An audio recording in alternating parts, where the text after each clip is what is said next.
আকবারুল কাবায়রা সালাসা, সবচেয়ে বড় পাপ তিনটি। তার মধ্যে 1 নম্বর বড় পাপ হচ্ছে আল ইশরাকু বিল্লাহ, আল্লাহর সাথে শিরক করা।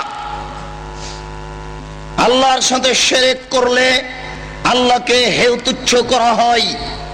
এই দেশের মাটিতে মানুষের বুঝে ও আকীদায় আল্লাহতে গন্ডগোল রয়েছে। তাদের আল্লাহ নিরাকার আর আমাদের আল্লাহ সাকার, আকার আকৃতি আছে। তাদের আল্লাহ সর্বত্র বিরাজমান, পায়খানা ঘরেও থাকে, পেশাবখানাতেও থাকে, বাড়িতেও থাকে। আমাদের আল্লাহ থাকেন সপ্তম আকাশের উপরে।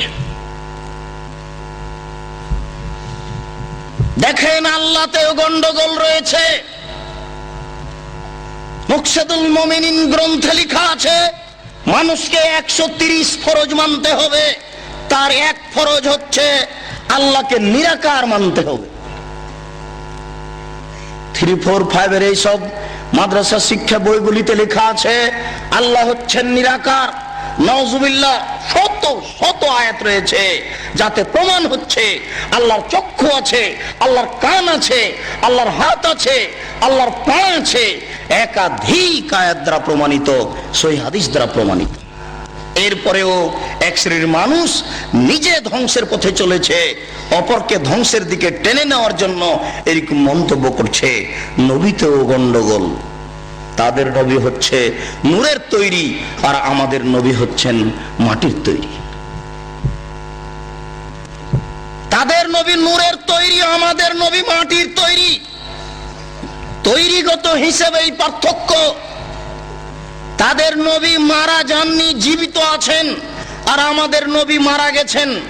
তারা তাদের নবী মারা গেছে কথা স্বীকার করে না, তাই তো তারা বারোই রবিউল আউয়ালে যেখানে সেখানে ব্যানার দিয়ে বলে যে নবীজির আগমন, শুভেচ্ছা, স্বাগতম। নবী চলে আসেন, সাল্লাল্লাহু গাইতে গাইতে এক পর্যায়ে দাঁড়িয়ে যায়, ইয়া নবী সালাম আলাইকা, মানে নবী কবর থেকে বের হয়ে চলে এসেছে। এটা মানুষের আকীদা। রাসূল সাল্লাল্লাহু আলাইহি সাল্লাম বলেন পৃথিবীতে সবচেয়ে বড় পাপ তিনটি। তার মধ্যে 1 নম্বর বড় পাপ হচ্ছে শিরক করা। দ্বিতীয় বড় পাপ হচ্ছে হুকুকুল ওয়ালিদাইন, পিতামাতার অবাধ্য চলা। চুরি করলে বড় পাপ হয় বটে, পিতামাতার অবাধ্য চললে যত বড় হয় তত বড় হয় না। যদি চুরি করা বড় পাপ, জেনা করলে বড় পাপ হয় বটে, কিন্তু পিতামাতার অবাধ্য চললে যত বড় হয় তত বড় হয় না। যদি জেনা করাও বড় পাপ। মনে রাখতে হবে পৃথিবীতে দ্বিতীয় মহাপাপ হচ্ছে পিতামাতার অবাধ্য চলা। মহান আল্লাহ পিতামাতার দেশের প্রসিদ্ধ খ্যাতি সম্পন্ন মুফাসসিরের পক্ষ থেকে রয়েছে, আপনারাও জানেন। কথা প্রসঙ্গে পিতামাতার সেবামূলক কথাই মিথ্যা ঘটনাটি বলে সামনের দিকে আমি এগিয়ে যাচ্ছি। জনৈক মুফাসসির বলছিলেন একদিন বাইজিদের মাতা গভীর রাতে পানি চাইল। বাইজিদ দেখে বাড়িতে পানি নাই, দূরে পানি আনতে চলে গেল। পানি নিয়ে এসে দেখে মাতা ঘুমিয়ে গেছেন। বাইজিদ চিন্তা করে, এখন কি করি? আমি যদি গিলাস রেখে ঘুমিয়ে যাই, আমার মাতা যদি আবার রাতের কোনো অংশে পানি চান, আমি যদি নির্ধারিত সময়ে পানি দিতে না পারি, তাহলে আমি উপযুক্ত সন্তান হতে পারবো না। এই বলে বাইজিদ গিলাস হাতে করে মায়ের মাথার পাশে দাঁড়িয়ে থাকলো। সকাল হয়ে গেল, মায়ের ঘুম ভেঙে গেল। মা দেখেন পাশে বাইজিদ দাঁড়িয়ে আছে। বাবা বাইজিদ, তুমি কেন দাঁড়িয়ে আছো? আম্মা, আপনি সন্ধ্যা রাতে পানি চেয়েছিলেন, দেখি বাড়িতে পানি নাই, দূরে পানি আনতে চলে গেলাম। পানি নিয়ে এসে দেখি আপনি ঘুমিয়ে গেছেন। আমি চিন্তা করলাম গিলাস রেখে যদি ঘুমিয়ে যাই, আপনি যদি রাতের কোনো অংশে পানি চান, উপযুক্ত সময়ে পানি দিতে পারবো না, আমি উপযুক্ত সন্তান হতে পারবো না। এই জন্য আমি গিলাস হাতে করে আপনার মাথার পাশে দাঁড়িয়ে আছি। মা গিলাসটা হাতে করে পানিটুকু পান করে নিয়ে বাচ্চাকে শোয়ে দিয়ে আল্লাহর দরবারে প্রার্থনা করতে লাগলেন, প্রতিপালক আমি বাইজিদের প্রতি সন্তুষ্ট হয়ে গেছি, তুমি বাইজিদকে কবুল করে নাও, বাইজিদকে বড় আলেম করে দাও। মায়ের দোয়া কবুল হয়ে গেল, বাইজিদ বড় আলেম হয়ে গেলেন। ঘটনা মিথ্যে। মায়ের দোয়া কবুল হয়ে যদি বাইজিদ বড় আলেম হতেন তাহলে বাইজিদ একথা বলতেন না। বইয়ে লেখা আছে বাইজিদ একদিন বলেন বাহাস্তুল্লাহ, আল্লাহকে আমি খুঁজলাম, কোথায় আল্লাহ, আইন আল্লাহ, আল্লাহ কোথায়, খুব খুঁজলাম, ফামাওয়াজাদতুহু, আল্লাহকে খুঁজে পেলাম না, ফায়জান আল্লাহ, দেখি আমি নিজেই আল্লাহ। বাইজিদ একদিন দেখেছেন নিজেই আল্লাহ। তাহলে মায়ের দোয়া কবুল হলো কি করে? ভুল পথে কি মায়ের দোয়া কবুল হয়? তা হয় না। যারা এই বাউল ফকির এই জিকির প্রথা চালু করেছে তার কয়েকজন বড় হোতার একজন বাইজিদ, এক ইমাম গাজ্জালি, মনসুর হাল্লাজ, এরাই হচ্ছে এই আপনার অন্ধকারে জিকির নীতি চালু করেছে।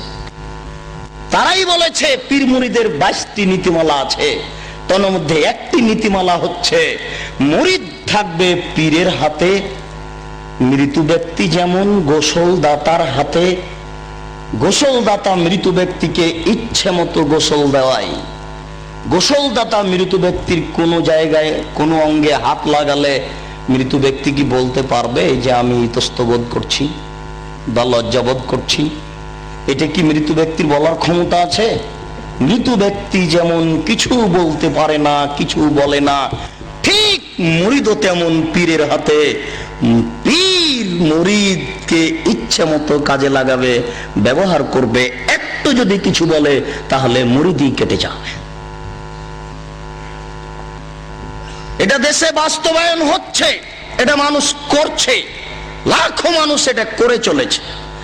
আমরা পিতামাতার সেবার জন্য এরকম মিথ্যা কাহিনী জনগণের সামনে পেশ করতে চাই না। জাতির যদি বাড়িঘর করে দিতে না পারি, জাতির যদি রাস্তাঘাট করে দিতে না পারি, জাতির যদি স্কুল কলেজ করে দিতে না পারি, তাহলে জাতিকে চূড়ান্ত সঠিক ধর্ম দিতে পারবো, এতে আমরা বিশ্বাসী ইনশাআল্লাহ। ধর্মের নামে জাতিকে কোনোদিন ফাঁকি দিব না। ধর্মের নামে জাতিকে ফাঁকি দেওয়ার জন্য আমরা বাড়ি থেকে বের হইনি। এই বিষয়ে আপনাদেরকে বিশ্বাস রাখার জন্য, আস্থাবান হওয়ার জন্য, আস্থাশীল হওয়ার জন্য অনুরোধ করছি। আপনারা আমাদের প্রতি অন্তত শরীয়তের ব্যাপারে যথাযথ বিশ্বাস রাখেন, সফলতা অর্জন করবেন ইনশাআল্লাহ। আমরা পিতামাতার সেবার জন্য ওইরকম কথা বলতে চাই যে 3 জন লোক রাস্তা থেকে বের হলো, রাস্তায় বের হলো, বৃষ্টি আসার কারণে 3 জন এক গর্তে আটকা পড়লো। গর্তের মুখের উপর একটা পাথর চলে আসলো, পাথর সরিয়ে তারা বের হতে পারবে না। ভালো কাজ আল্লাহর দরবারে পেশ করে বিপদ থেকে বাঁচা যায়, ভালো কাজ আল্লাহর দরবারে পেশ করে বিপদ থেকে রক্ষা পাওয়ার চেষ্টা করা যায়। 3 জনের গর্তে আটকা পড়লে 3 জনের একজন বলল, আল্লাহুম্মা লি ওয়ালিদাইনি শাইখানে কবীরানে, প্রতিপালক আমার 2 জন অথর্ব অচল বৃদ্ধ পিতামাতা ছিলেন, তাদের চলার কোনো ক্ষমতা ছিল না। কুনতু আলাইহিম, আমি তাদের উপরে ছাগল চড়াতাম। সারাদিন ছাগল চড়িয়ে সন্ধ্যায় বাড়িতে এসে দুগ্ধ দহন করে আমার পিতামাতাকে আগে পান করাতাম, তারপরে আমার ছেলে মেয়েকে পান করাতাম। এটা আমার চিরাচরিত নীতি। কোন একদিন কাছে ঘাস পাইনি, যার কারণে দূরে চলে যাই না, তাই তো হাত্তাম সাইতো, আমি ঠিক মতো আসতে পারিনি। আস্তে আস্তে সন্ধ্যা হয়ে গেছে, দুধ দহন করে নিয়ে এসে দেখি আমার পিতামাতা ঘুমিয়ে গেছে। আমি গিলাস হাতে করে মাথার পাশে দাঁড়িয়ে থাকলাম। আক্রাহন উকে যাহুমা, আমি খারাপ মনে করছি তাদের ঘুম থেকে জাগাই কি করে। আমি এটাও খারাপ মনে করছি আমার পিতামাতাকে ছেড়ে দিয়ে আমার বাচ্চাদেরকে আগে দুধ পান করাই কি করে। এটা আমি কোনোদিন করিনি, এটা আমার নীতির উল্টা। তাই আমি গিলাস হাতে করে আমার পিতামাতার মাথার পাশে দাঁড়িয়ে থাকলাম। ওয়াতা জাগাউনা ইনদা কাদামাইয়া, আমার 2 পায়ের নিচে আমার ছেলেরা চিৎকার করতে থাকলো, আব্বা সারাদিন থেকে কিছু খায়নি, আমাদের খাওয়ার পান করার ব্যবস্থা করুন, আমরা খুব ক্ষুধার্ত। আপনার ছেলে যদি একটু চিৎকার করে উঠে, লাফ দিয়ে ওখানে গিয়ে কোলে তুলে বলেন, আম্মু কি হলো, আব্বু কি হলো, দেখেছেন ছেলে মেয়ে পায়ের নিচে চিৎকার করছে। তিনি বলছেন, দাবি অদাবুম হাত্তা তালাল ফজর, প্রতিপালক আমি বিপদে পড়ে তোমার দরবারে বলছি। আমি ওই পিতামাতার মাথার পাশে গিলাস নিয়ে যখন দাঁড়িয়ে থাকি, ওই সময় আমার ছেলে মেয়েরা চিৎকার করছিল, তারা চিৎকার করতে থেকেছে, আমি গিলাস নিয়ে দাঁড়িয়ে থেকেছি। থাকতে থাকতে সকাল হয়ে গেছে।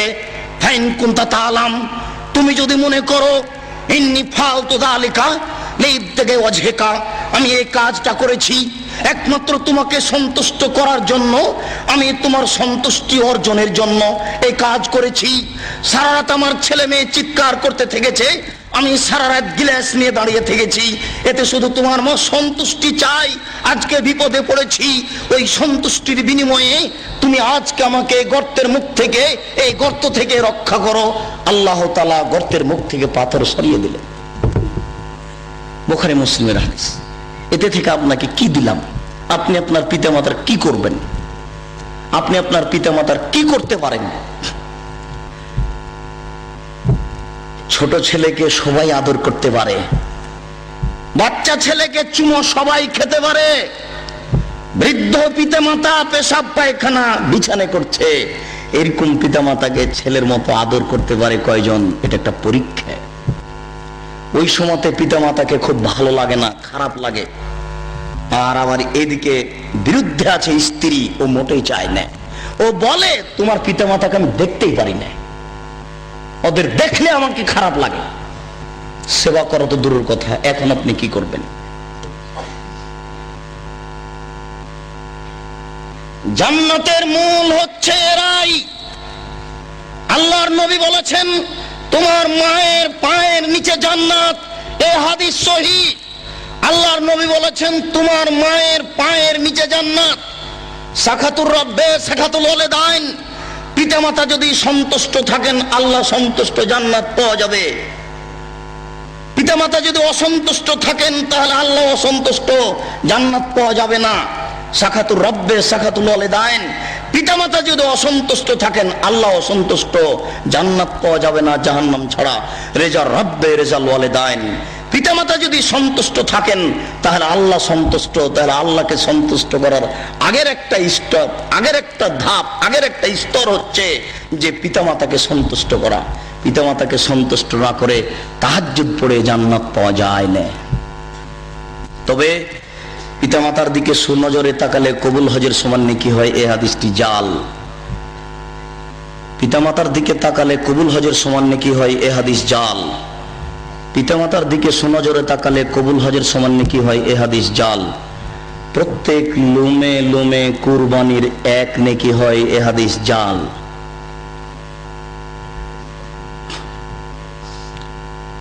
জাল হাদিস আছে, এই দুনিয়াতে বিশ্বাস রাখতে হবে।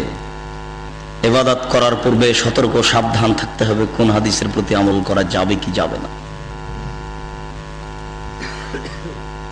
স্বামীর সেবায় জান্নাত পাওয়া যায়, স্বামীর পায়ের নিচে জান্নাত এ কথা নয়। রাসূল সাল্লাল্লাহু আলাইহি সাল্লাম বলেছেন কোন মহিলা যদি মারা যায়, তার স্বামী যদি তার উপরে সন্তুষ্ট থাকে তাহলে সে জান্নাতে যাবে, তার জন্য জান্নাত চূড়ান্ত। আল্লাহর নবী বলেছেন